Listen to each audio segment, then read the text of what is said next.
নমস্কার, দেখছেন NK TV Bangla. আমি পার্থ বন্দ্যোপাধ্যায়। আপনাদের সবাইকে স্বাগত জানাচ্ছি আজ সন্ধ্যার এই আয়োজনে। ভারত পৃথিবীর বৃহত্তম গণতন্ত্র, আকারে না হলেও প্রকারে তো বটেই, কারণ ভারতের বিপুল জনসংখ্যা। পৃথিবীর আর কোনো দেশে এত বিপুল সংখ্যক মানুষ ভোট দিয়ে দেশের শাসক নির্বাচন করে না। তবে গতকাল নতুন মার্কিন প্রশাসনের এক কর্তা ইলন মাস্কের ঘোষণায় আমরা জানতে পেরেছি ভারতের মানুষ যাতে ভোট দিতে যান সেই উদ্দেশ্যে নাকি মার্কিন সরকার গাঁটের কড়ি খরচ করেছে। তবে এর বেশি কিছু মাস্কের ঘোষণায় জানা যায়নি, অর্থাৎ শুধুই মানুষ যাতে ভোট দিতে যান তাতে খরচ হয়েছে সেই টাকা, নাকি কাকে ভোট দেবেন সেটা নিয়ন্ত্রণ করতেও খরচ করা হয়েছে সেটা খোলসা করে বলেননি তিনি। তবে এটুকুতেই জাতীয় রাজনীতিতে এ নিয়ে রীতিমতো গোল বেঁধেছে। তবে আরো বড় গোল বেঁধেছে আজ রাজ্য বিধানসভায়। হাউস বিলংস টু অপোজিশন বলে একটা কথা আছে, মানে বিধানসভা বিরোধীদের বলার জায়গা। কিন্তু রাজ্যের বিরোধী দল বিজেপির অভিযোগ হাউসে তাদের বলতে দেওয়া হয় না, সরকারকে কোনো প্রশ্ন করারই সুযোগ পাওয়া যায় না। তাই আজ তারা মুলতুবি প্রস্তাব নিয়ে কোমর বেঁধেছিলেন, কিন্তু মাননীয় স্পিকার প্রস্তাব পাঠ তো করতে দিয়েছেন, আলোচনায় সায় দেননি। তার প্রতিবাদেই কক্ষ মাঝে তুলকালাম। বিরোধী দলনেতা নেমে আসেন ওয়েলে, কাগজ ছিঁড়ে ছুড়ে দেন বলে অভিযোগ। শেষে বিরোধীদের ওয়াকআউট। বিষয়টা এখানেই থামেনি, পরে শাসক দলের বিধায়কদের প্রস্তাবে সায় দিয়ে 4 বিজেপি বিধায়ককে সাসপেন্ড করেছেন মাননীয় স্পিকার। পাল্টা মুখ্যমন্ত্রীকে বয়কটের সিদ্ধান্ত বিজেপি বিধায়কদের। বাংলার বিধানসভা এখন সাদা কালো, অর্থাৎ তৃণমূল আর বিজেপি। এছাড়া কার্যত একজন মাত্র বিধায়ক আছেন আইএসএফ এর। যদিও আজ রাজ্য বিধানসভার বর্তমান ছবি নিয়ে যে আলোচনা আমরা করব, আমরা এই টেবিলে কংগ্রেস এবং সিপিএম কেও ডেকেছি। কারণ দেখুন, যে দুটো বিষয়ের উল্লেখ করলাম, উভয় আলোচনায় মূল বিষয় গণতন্ত্র কি প্রশ্নের মুখে। আর এ বিষয়ে বলা বাহুল্য সবার স্টেক রয়েছে, সমস্ত রাজনৈতিক দলের। আমি এক এক করে আপনাদের সঙ্গে আলাপ করিয়ে দিই কারা আজকে আমাদের টেবিলে আমাদের সঙ্গে এই আলোচনায় যোগ দিচ্ছেন। সিপিআইএম এর তরফে অতনু রয়েছেন, আজ অতনু চ্যাটার্জি। ভারতীয় জনতা পার্টির তরফে রয়েছেন অধ্যাপক বিমল শঙ্কর নন্দ। আমার ঠিক বাঁ দিকে বসে রয়েছেন পার্থ মুখোপাধ্যায়, প্রদেশ কংগ্রেসের তরফ থেকে পার্থবাবু আজকে আমাদের এই আলোচনায়। আর তারপরে রাজ্যের শাসক দল তৃণমূল কংগ্রেসের হয়ে কথা বলার জন্য আজ আমাদের সঙ্গে এই টেবিলে রয়েছেন ভাস্কর সিংহ রায়। আমরা জানি আপনাদের অনেকেই আছেন যারা নিয়মিত খবরের খোঁজ রাখেন। আজকাল হাতে মোবাইল, পকেটের থেকে মোবাইল বার করে সুইচ টিপলেই আপডেট হওয়া যায় কি হচ্ছে না হচ্ছে। ফলে এই অনুষ্ঠানে যাদের ইন্টারেস্ট তাদের অধিকাংশই জানেন কি হয়েছে আজ বিধানসভায়, তার জেরে কি হয়েছে, কে কি প্রতিক্রিয়া দিয়েছেন। তবু আলোচনার সুবিধার জন্য এবং যারা হয়তো এখনো ডিটেলে জানেন না তাদের সুবিধার জন্য আমি শুরুতে একটু আপনাদের দেখিয়ে নিতে চাই আজকে কিভাবে বিধানসভায় এই কি বলবো কক্ষ মাঝে হট্টগোল শুরু হলো। কক্ষ মাঝে তো ক্যামেরা ছিল না, কিন্তু তারপরে ওয়াকআউট করে যখন বিজেপির বিধায়করা বেরিয়ে আসেন তারা কি বলেছেন, পাল্টা পরিষদীয় মন্ত্রী কি বলেছেন শাসক দলের অন্যান্য নেতারা, আমরা একবার এক ঝলক দেখিয়ে নিই আপনাদের।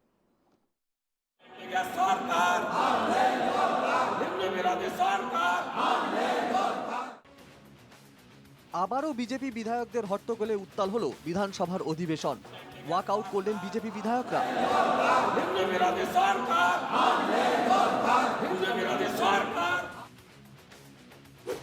ওয়েলে নেবে কাগজ ছিঁড়ে বিক্ষোভ দেখান শুভেন্দু।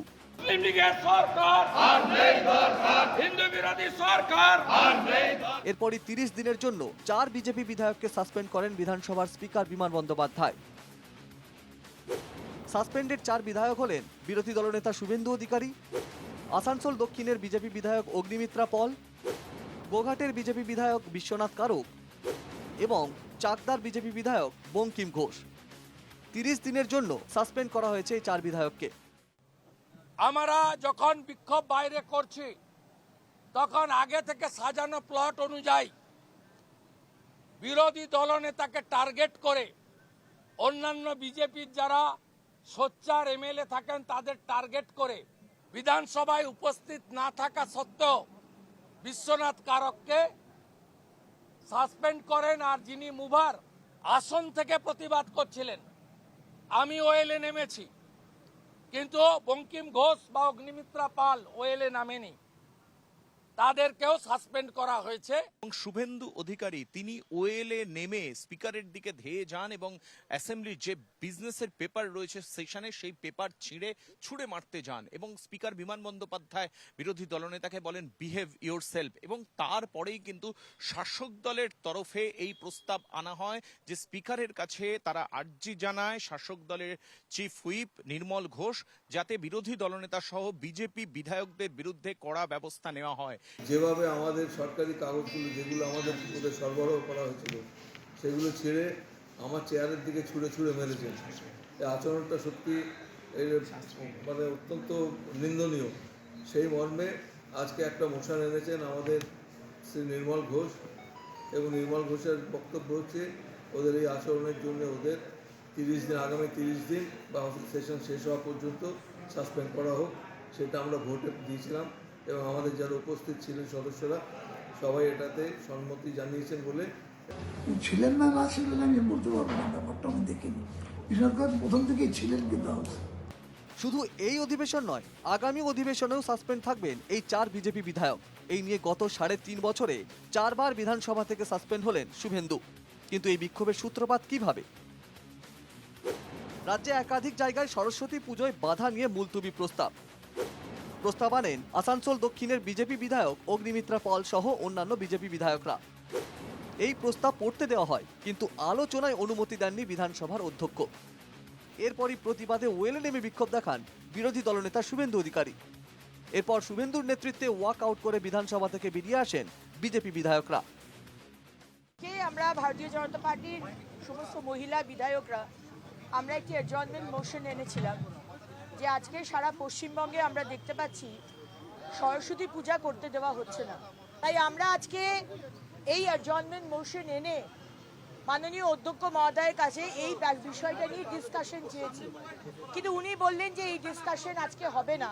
শুভেন্দু যেটা করলো বা তার লোকেরা যেটা করলো সেটা স্পিকারের চেয়ারের দিকে ছুটে গিয়ে মানে হেঁটে গিয়ে কাগজগুলো ছুঁড়ে দিলেন ওনার দিকে। অত্যন্ত অসম্মানজনক। স্পিকার যে সিদ্ধান্ত নিয়েছেন আমার মনে হয় যথাযথ সিদ্ধান্ত নিয়েছেন। রাজ্য বাজেট অধিবেশন চলাকালীন এদিনের বিক্ষোভের পর চলতি অধিবেশনের শেষ পর্যন্ত যে এর রেশ থাকবে সেই ইঙ্গিতে মিলছে শুভেন্দুর বক্তব্যে। রণজয় মুখোপাধ্যায় ও দেবারতী ঘোষের রিপোর্ট, NKTV বাংলা। আমি আজকের আলোচনা ভাস্কর আপনাকে দিয়ে শুরু করি, যেহেতু শাসক দলের পক্ষে কথা বলার দায় আপনার। দেখুন, বিধানসভায় শাসক দল মেজরিটি, আর তাই তাদের দায়ও বেশি। ফলে বিরোধীরা যখন অভিযোগ করছেন আমাদের বলতে দেওয়া হচ্ছে না, এই অভিযোগটা শুনলে মনে হয় যে শাসক দলের একটা কোনো রাজনৈতিক ভূমিকা রয়েছে যাতে বিরোধীরা সেখানে শাসক দলকে কোনো প্রশ্ন না করতে পারে। দেখুন, বিরোধী দল বিজেপি তারা যে আলোচনায় অংশগ্রহণ করতে চায় সেরকম কোনো প্রবণতা দেখা যাচ্ছে না। আসলে বিজেপি দলের যে কতজন এমএলএ আছেন বিজেপি দলের, সেটাই তাদের বিরোধী দলনেতা বলতে পারবেন না কতজন তাদের মধ্যে উপস্থিত থাকতে পারেন বা তাদের ডাকে মানে বিজেপি এমএলএ এত সংখ্যা হচ্ছে 77। আপনি কি সঠিকভাবে আমার প্রশ্নের উত্তর আমি দিচ্ছেন না? আপনার বলছি এবারে আপনি বলুন যে আজকে যে প্রস্তাবটা এনেছেন বিধানসভায়, আজকে যে বাজেট অধিবেশন চলাকালীন বা যে কোনো অধিবেশন চলাকালীন যে বিষয়ে বক্তব্য রাখার, তারা সরস্বতী পুজো কে করতে দিচ্ছে কি করতে দিচ্ছে না এইরকম একটা বিষয়ে তারা প্রস্তাব আনতে চেয়েছেন, সেটা মুলতবি করেছেন স্পিকার তো কোনো দলের নন। তার জন্য তারা মমতা বন্দ্যোপাধ্যায়কে বয়কট, কাগজ ছুঁড়ে দেওয়া এবং ডিসরাপশন করার যে প্রক্রিয়া চালাচ্ছেন, এটাতে আর যাই হোক তারা যে আলোচনায় অংশগ্রহণ করতে চান না, তারা বিশৃঙ্খলা সৃষ্টি করতে চান, সেটা তো পুরোপুরি পরিষ্কার হয়ে গেছে। মানে তাদের কাছে একটা অজুহাত দরকার ছিল। না হলে আপনি বলুন না যে বিজেপি সংসদীয় দলের বিধানসভাতে ভূমিকা কোন অধিবেশনে কোনো সদার্থক ভূমিকা বিরোধিতার সঙ্গে তারা পালন করেছেন। বিগত অধিবেশনগুলো দেখা গেছে তারা ওয়াকআউট করেছেন, কাগজ ছিঁড়েছেন এবং এমন মুলতবি প্রস্তাব আনতে চেয়েছে বিষয়গুলোর উপর। দেখুন, বিরোধীরা অধিবেশন কক্ষে হট্টগোল করা কি নতুন কিছু না? বিরোধীরা অধিবেশন কক্ষে বিষয়টা কি করবেন। আপনি সরস্বতী পুজোর একটা বিষয় নিয়ে কোথায় কোন কলেজে নাকি বাধাপ্রাপ্ত হয়েছিল, পরবর্তীকালে দেখা গেল যে আপনার এই পয়েন্টটাকে আমাকে বিমলবাবুর কাছে নিয়ে আসতে হবে, বিধানসভার বিজেপি প্রতিনিধির কাছে নিয়ে আসতে হবে। মুলতবি প্রস্তাবের সম্পর্কটা কি? এক্স্যাক্টলি আমার এই প্রশ্নটা আজকে বিজেপির প্রতিনিধির কাছে থাকতেই পারে যে বিধানসভায় সরকার কিভাবে ফাংশন করছে, সরকারের কোথায় কি লুপহোলস আছে, কোথায় আমাদের এখানে তো বিভিন্ন বিষয়ে দুর্নীতির বড় বড় জায়গা রয়েছে আলোচনা করার। সেই বিষয়গুলো অবশ্যই গণতন্ত্রের একটা অন্যতম বড় পীঠস্থান রাজ্য বিধানসভা, সেখানে তোলা যেতে পারে। কিন্তু সরস্বতী পুজো বিধানসভায় আলোচনার বিষয়, বিরোধীরা কি আর কোনো বিষয় পাচ্ছেন না পশ্চিমবঙ্গে? বলি, প্রথম বলি যে আমি আজকের আলোচনায় কোনোভাবেই স্পিকার বা তার সিদ্ধান্তকে নিয়ে আলোচনা করব না, পুরো আলোচনা থেকে বাইরে রাখবো। আপনি ওটা ক্লিয়ার করেছেন, ভালো করেছেন, কারণ আর্টিকেল 178 অনুযায়ী স্পিকার থাকবেন বিধানসভায়, তার সিদ্ধান্ত চূড়ান্ত, আমরা তার সমালোচনা করতে পারি না। আমি পলিটিক্যাল ইস্যু নিয়ে আলোচনা করছি, প্রথম থেকে নিজেরই স্ট্যান্ডটা ক্লিয়ার করে রাখাটা ভালো। আমি রাষ্ট্রবিজ্ঞানের নিজের ছাত্র শিক্ষক, সেই হিসেবে বলে দিচ্ছি। প্রথম কথা বলি যে আমাদের শৃঙ্খলা শিখতে হবে সেই দলের কাছ থেকে যারা বিধানসভার পুরনো একটা ঐতিহ্যবাহী বিধানসভাটাকে ভেঙে গুড়িয়ে দিয়েছিল, তাই তো? তার কাছ থেকে আমাদের শৃঙ্খলা শিখতে হবে, এক। দুই, আমাদের কোন ইস্যু তুলতে হবে, সরস্বতী পুজো তুলবো নাকি ডেভেলপমেন্ট তুলবো, সেইটাও আমাদের শাসক দল ঠিক আমি করে কিন্তু দেবে। বলছি, আমি সাধারণ মানুষের তরফ থেকে আপনাকে এই প্রশ্ন করেছি। বিমলবাবু কোথায় ছিলেন? কোন দলের সঙ্গে আমার এক কথা মিনিট ভাস্কর, আমি আমার সবার কাছে কেউ যেন আলোচনা না করে। অনুরোধ, প্লিজ বললে অনেক কথা বলতে হবে। মাঝখানে কে ঢুকবেন না কবে ভাস্কর। সিপিএম করতো, ভাস্কর, এসএফআই আপনাকে আমি করতো যখন কোন সময় কলেজে, দেবো সেই তখন তথ্য বলবেন। আমার কাছে নাহলে কি হবে, রয়েছে। আলোচনাটা আর এইসব হবে না। বললে আলোচনা হবে একদম না। জাস্ট ক্রস টকে কে সময় কোন চলে কলেজে এসএফআই করতো সেটাও আমি জানি, আমি বলতে পারি প্লিজ এখানে। প্লিজ পরে don't get Trinamool personal. Why are you I am not getting anything personal, কিন্তু আমার কথায় বাধা দিলে আমি কি রকম হতে পারি এটা আপনি খুব ভালো ভাস্কর জানেন। কোঅপারেট, বহুদিন আমি ধরে আপনাকে আপনি আমাকে পূর্ণ চেনেন। সময় দেব, আপনার আক্ষেপ করার কিছু থাকবে না। আমি কিন্তু বিমলবাবু বলছি, ভাস্কর এই প্রশ্ন করছে কিনা আমার কাছে ইম্পর্টেন্ট নয়। না, আমি একজন সাংবাদিক হিসেবে এই প্রশ্ন করছি আপনার কাছে। আমি আপনাকেই উত্তর দিচ্ছি। বিধানসভায় সরস্বতী পুজো, হ্যাঁ। কলেজে সরস্বতী হ্যাঁ, পুজো হচ্ছে কি হ্যাঁ, হচ্ছে না? সরকারের কেন? পরিচালনা করার ক্ষেত্রে কি সমস্যা? প্লিজ ভাস্কর, হ্যাঁ, এটা একটা- প্লিজ মাইক বন্ধ করুন, তাহলে আমি কথা বলতে পারবো না। গিভ ইউ টাইম, আমি আপনাকে সময় দেবো। প্রথম কথা, সরস্বতী পুজো বাঙালিদের পুজো নয়, হিন্দুর পুজো না।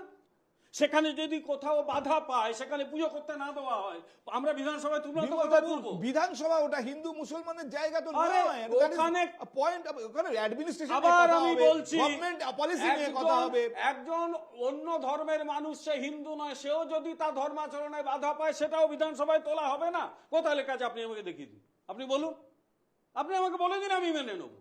সুতরাং আজকে সরস্বতী পুজো নিয়ে আপনি একটা ইনস্ট্যান্স দেখান পশ্চিমবঙ্গ বিধানসভায় পুজো, ঈদ, ক্রিসমাস এসব নিয়ে কবে আলোচনা হয়েছে? তার কারণ হচ্ছে পুজো, ঈদ, ক্রিসমাস নিয়ে যদি এগুলো তো পলিটিক্সের বিষয় নয়, এগুলো মানুষের বিশ্বাসের বিষয়। অভিযোগটা মিথ্যে। প্লিজ ভাস্কর, এইটুকু প্লিজ বলতে প্লিজ, দিতে হবে, এইটুকু আপনি বলতে না না না প্লিজ বলুন বিমল বাবু। আমার কথা হচ্ছে যে পুজোটা বুঝলাম, আপনি বলছেন পুজোটা মানুষের বিষয় নয়।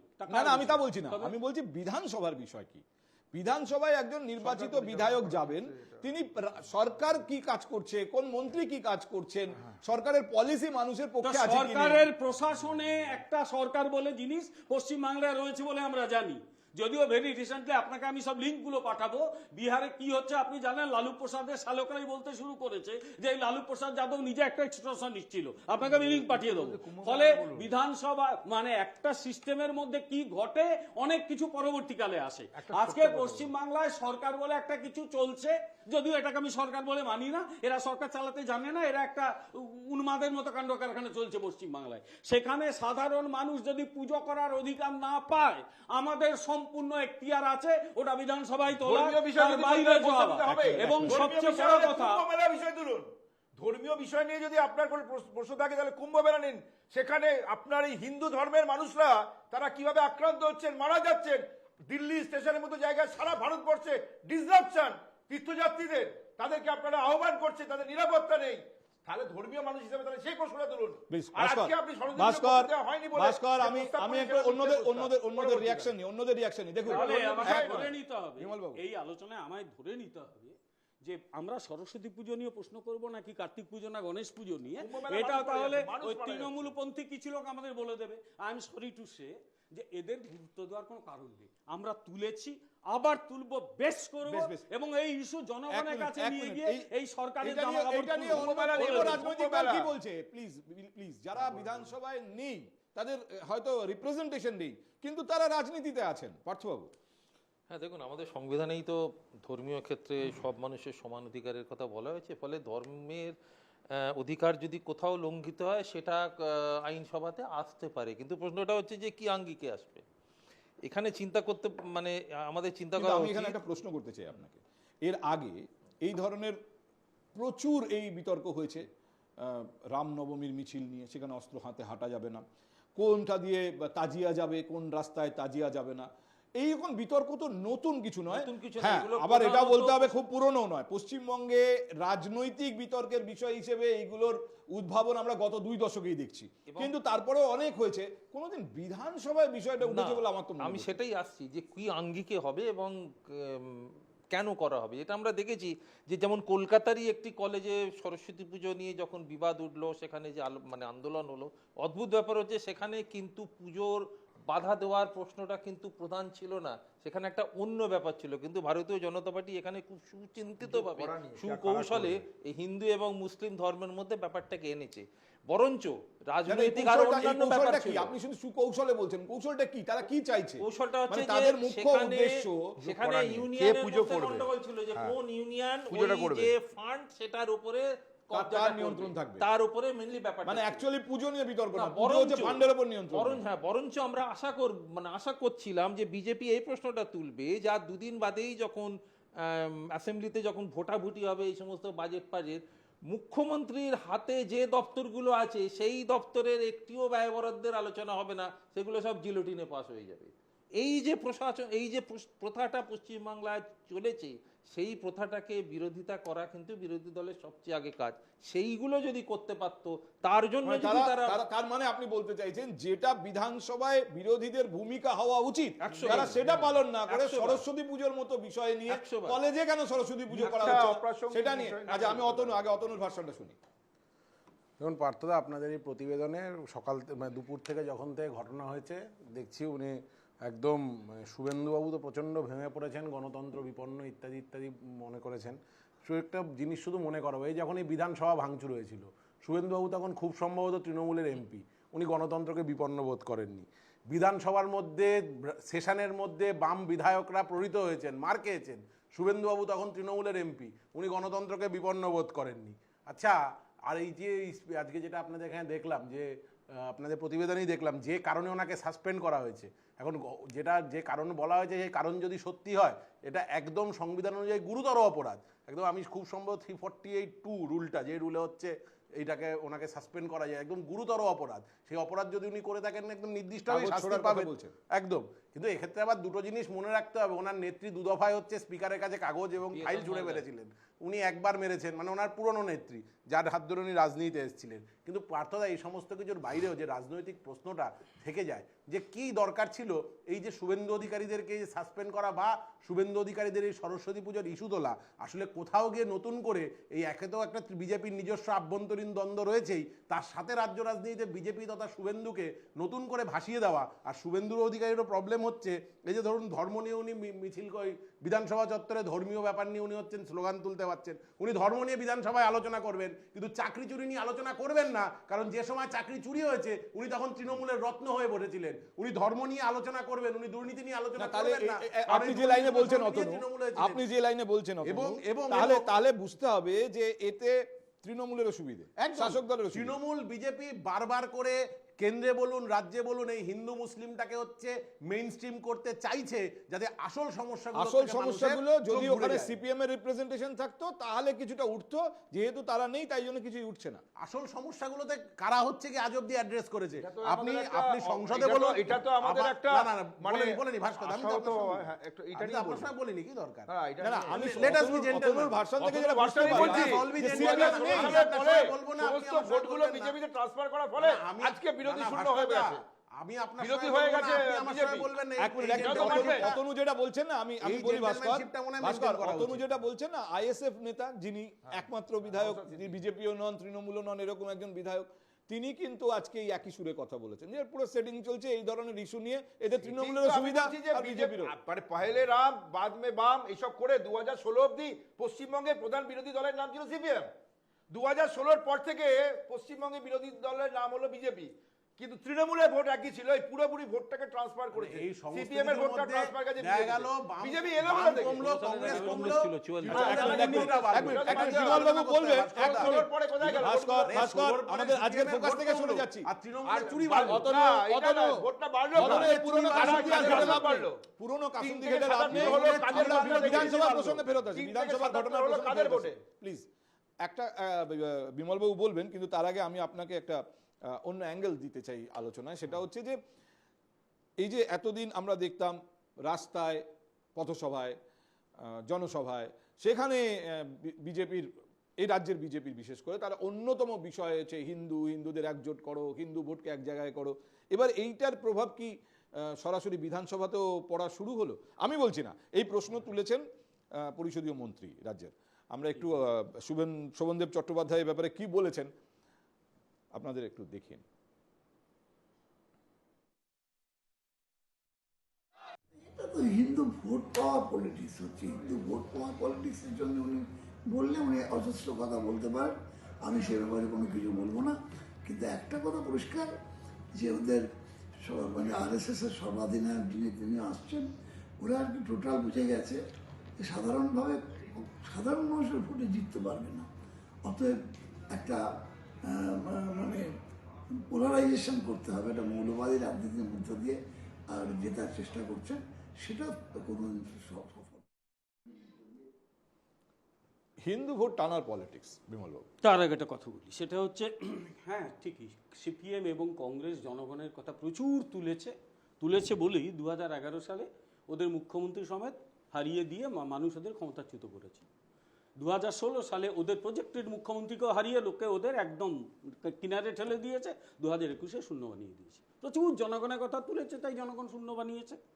এক, দ্বিতীয় কথা, আমরা দেখেছি 2011 থেকে 16 থেকে 21 তারাই তো এটা থেকে আপনারা কি শিক্ষা নিচ্ছেন? জনগণের কথা না বললে যে শূন্য হয়ে যেতে হয়? না, আমাদের শিক্ষা এই যেটা আপনারা বলছেন বিধানসভায়, এটা কি জনগণের কথা না হিন্দু ভোট টানার পলিটিক্স? আমাদের মতাদর্শ থেকে আমরা শিক্ষা নিই, কংগ্রেস সিপিএম থেকে কেন শিক্ষা নেবো? আমরা ইতিহাস পড়ে যতটুকু জ্ঞান, আমি তো ইতিহাস থেকে শিক্ষা নেওয়ার কথা বলছি। দেবেন, ইতিহাস থেকে তো আমরা জ্ঞান নিই। তো পরিষদীয় মন্ত্রী বলছেন হিন্দু ভোট টানার পলিটিক্স। পরিষদীয় মন্ত্রী কি বলছেন সেটা ওনার ব্যাপার, আমি শুধু কতগুলো কথা বলি।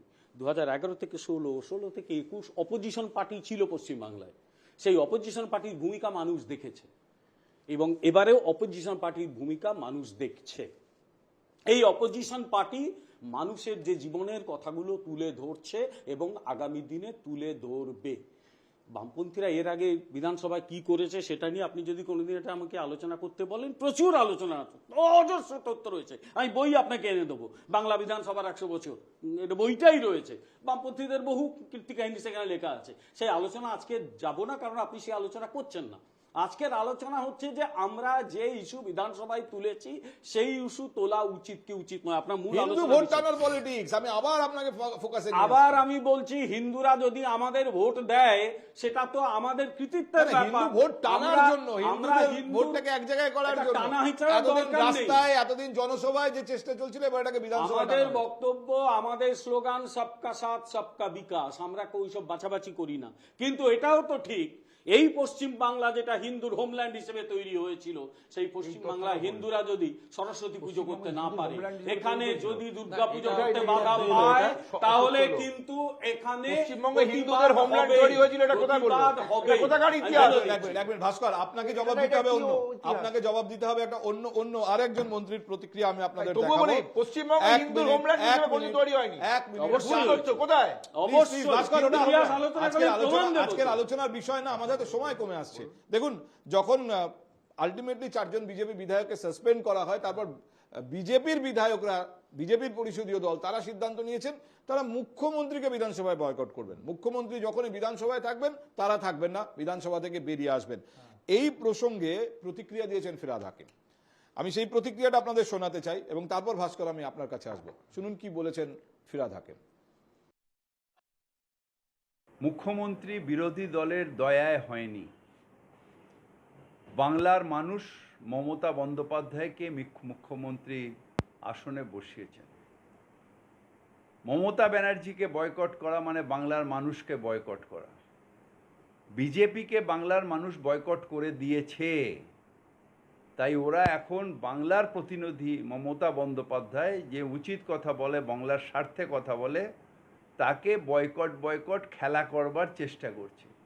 কি যায় আসে কে কটা আগাছা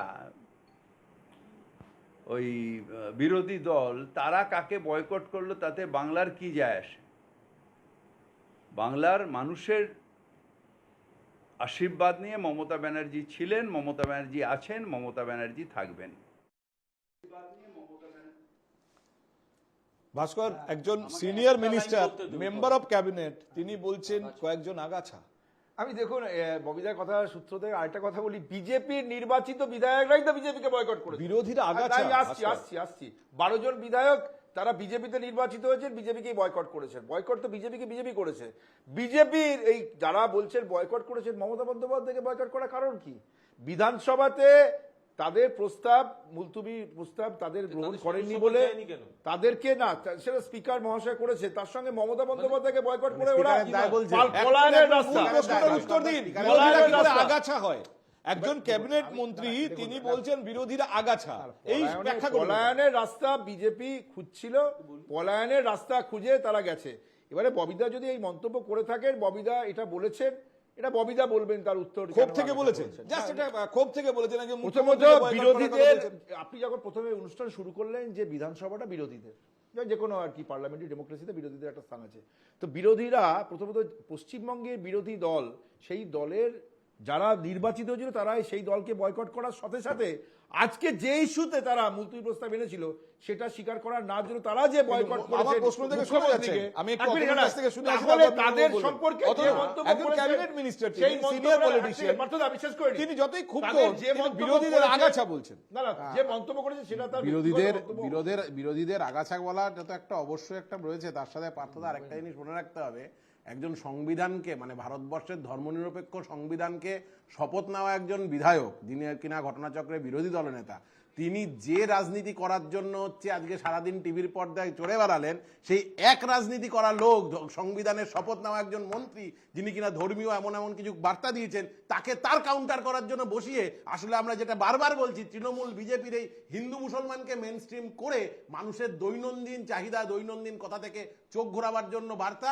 এবং আজকে দেখুন, আজকে এই এক টাইম জুড়ে শুধুমাত্র হিন্দু মুসলমান চলছে। আমি একটা কথা বলি, আমি তোমার প্রশ্নের উত্তরটা দিচ্ছি, কারণ কংগ্রেস সিপিএমের প্রশ্নের উত্তর দেওয়ার কোনো প্রয়োজন নেই।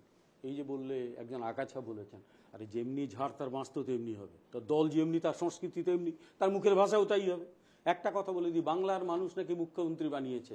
উনি এটাও বোঝেন না যে বাংলার মানুষ মুখ্যমন্ত্রী নির্বাচন করে না, বাংলার মানুষ এমএলএ নির্বাচন করে। এমএলএরা ভেতর থেকে একজনকে মুখ্যমন্ত্রী নির্বাচন করে। বাংলার মানুষ তাহলে মুখ্যমন্ত্রী প্রথম হারিয়ে দিয়েছিল, হারিয়ে দিয়ে তারপর তাকে ঘুর পথে এখানে এসে হেরে গিয়ে মুখ্যমন্ত্রী হয়ে তারপর আবার নির্বাচন। কিন্তু বিমল বাবু, আমাকে আমাদের সময় কমে আসছে, বিমল বাবু আমাকে আরেকটা ছোট্ট কথা বলুন। আরে মুখ্যমন্ত্রী হেরে গেছেন, আপনি দেখেন এখানে তো শুভেন্দু অধিকারী রাজ্যের মুখ্যমন্ত্রীকে হারিয়েছেন। এই কৃতিত্ব দিতে হবে। বিমল বাবু, এখানে তো আপনাদের সংখ্যা কম, তৃণমূল কংগ্রেসের সংখ্যা বলুন না, কত বলবেন পার্থদা? আপনাদের সংখ্যা কম, তৃণমূলের সংখ্যা বেশি, তৃণমূল কংগ্রেসের মেজরিটি, সেখানে আপনাদেরকে সাসপেন্ড করা, 4 জনকে সাসপেন্ড করা হয়েছে। যেখানে আপনাদের সংখ্যা বেশি, পার্লামেন্টে 2023-এর উইন্টার সেশন সব মিলিয়ে গোটা সেশনে 141 জন বিরোধী সাংসদ সাসপেন্ড হয়েছিলেন। আপনারা সেই ইনস্ট্যান্স রেখেছেন, এরা শিখেছে। এর আগে পশ্চিমবঙ্গ বিধানসভায় শুধুমাত্র একদিনে 49 জন সিনিয়র মেম্বার সাসপেন্ড হয়েছে। আপনি যদি বলেন পশ্চিমবঙ্গ বিধানসভায় সাসপেন্ড হয়নি, এর আগে বাম আমলে হয়নি সাসপেন্ড, বাম আমলে হয়নি, এমনকি 2011 থেকে 2016 হয়নি, 2016 থেকে হয়নি। আমি তো আবার বলছি, আমি কিন্তু স্পিকারের কথা নিয়ে প্রশ্ন করিনি, আপনি কিন্তু আমি বলছি সাসপেনশন যেখানে আপনাদের শক্তি বেশি, সেখানে তো বিরোধীরা ধরে 141 জন একটা সেশনে। আমি কিন্তু এখানে সাসপেনশন নিয়ে একটা প্রশ্ন তুলিনি, কিন্তু আপনি কিন্তু লোকসভা স্পিকারের কথা নিয়ে প্রশ্ন তুলে দিলেন। আমি কিন্তু স্পিকার কেন সাসপেন্ড করলেন না করলেন একটা কথা এখানে তুলিনি। আমি স্পিকার কেন সাসপেন্ড করলেন সেটা তুলিনি। তাহলে আমরা কি দেখাবো? সাসপেন্ড করেছেন যারা শাসক দলের বিধায়ক আছেন তাদের প্রস্তাবের প্রেক্ষিতে। ঠিক আছে, ভোটাভুটি হয়েছে, সেই ভোটের ফলের পরে আমার কথা হচ্ছে প্রসেসে করেছেন। আমার কথা হচ্ছে সে এখানে লোকসভা শাসক দলের মেজরিটি আছে। আরে মহা মুশকিল লোকসভা যেখানে আপনাদের মেজরিটি আছে সেখানে আপনারা বিরোধী না না আপনি তাহলে লোকসভা স্পিকারেরও কথা স্পিকার নয়, এখানেও তো বিরোধীদের প্রস্তাবে লোকসভার স্পিকারের বা সিদ্ধান্ত নিয়ে আমি তো প্রশ্ন করতে চাইছি না, আমরা তো ইস্যু নিয়ে আলোচনা আমি করছি। বলতে চাইছি যে আমি তো ইস্যু নিয়ে আলোচনা করছি। আপনি এখানে বলবেন যে স্পিকারের কথা নিয়ে আলোচনা করব না, লোকসভার স্পিকারের কথা নিয়ে আপনি প্রশ্ন বিমলবাবু করবেন। আগাছার এটা ঠিক প্রশ্ন নয়। তুললেন এবং ঝাড়ের বংশের তিনি সূত্র টানলেন। আচ্ছা এই বিধুরি তাহলে কোন ঝাড়? প্রবেশ ভার্মা কোন ঝাড়? দিল্লি সব জিতেছে। তাহলে তো আমি জিজ্ঞেস করব না, না, রাহুল এগুলো গান্ধী কোন কোন ঝাড়? ঝাড়? রাহুল এগুলো কোন গান্ধী ঝাড়? কোন ঝাড়? কি ঝাড় বলো? এই ঝাড় তাহলে আলোচনা বলো, হোক, বলো, আলোচনা হোক না। চেঁচিয়ে লাভ আরে নেই। চীনের চেঁচিয়ে লাভ নেই। চীনের যে আবার দালালি চীন- করে আরে কোন ঝাড়ের মাছ? আরে চীন আর অর্বাচীন যখন চীনের যে তুললো, দালালি করে সে চীন কোন আর ঝাড়ের অর্বাচীন- মাছ? আরে জয়শঙ্কর কি বলেছে দেখুন, জয়শঙ্কর বলেছে চীনের দালালি করবে না। এক সেকেন্ড, চীনের দালালি করে সবাই একসাথে কথা বলছেন। পাকিস্তানের দালালি পাকিস্তানের দালাল। আরে ছোট আরে ছোট বিজ্ঞাপন বিরতি দিতে হবে। আমার মনে হয় Please, everyone. সবাই আমাদের একটা ছোট বিজ্ঞাপন বিরতি দিতে হবে। এই যে প্রশ্নটা এক মিনিট পার্থবাবু,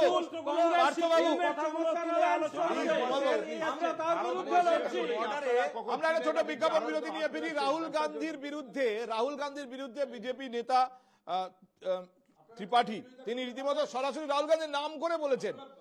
কোন প্রসঙ্গে? ইলন মাস্কের মন্তব্যের প্রসঙ্গে, যেটা আমাদের আজকের আলোচনার বিষয় ছিল। আমরা সে নিয়ে কথা বলবো একটা ছোট্ট বিজ্ঞাপন বিরতির পর।